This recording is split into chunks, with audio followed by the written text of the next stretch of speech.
Good evening, Mr. Chairman. My name is Zach Walls. I'm a sixth-generation Iowan and an engineering student at the University of Iowa, and I was raised by two women. We just hope for equal and fair treatment from our government. Being a student at the University of Iowa, the topic of same-sex marriage comes up quite frequently in classroom discussions. And the question always comes down to, well, can gays even raise kids? And the question, the conversation gets quiet for a moment because most people don't really have an answer. And then I raise my hand and say, actually, I was raised by a gay couple, and I'm doing pretty well.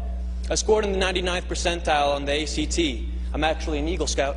I own and operate my own small business. If I was your son, Mr. Chairman, I believe I'd make you very proud. I'm not really so different from any of your children. My family really isn't so different from yours.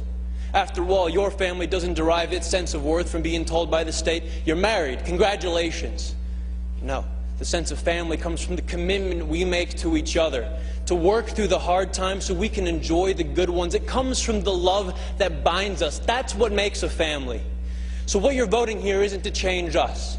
It's not to change our families. It's to change how the law views us, how the law treats us. You are voting for the first time in the history of our state to codify discrimination into our Constitution, a Constitution that, but for the proposed amendment, is the least amended Constitution in the United States of America.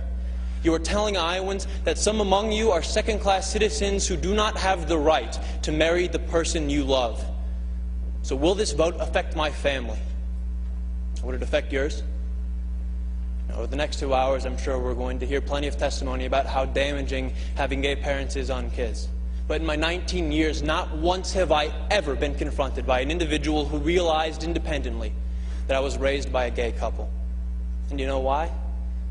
Because the sexual orientation of my parents has had zero effect on the content of my character. Thank you very much.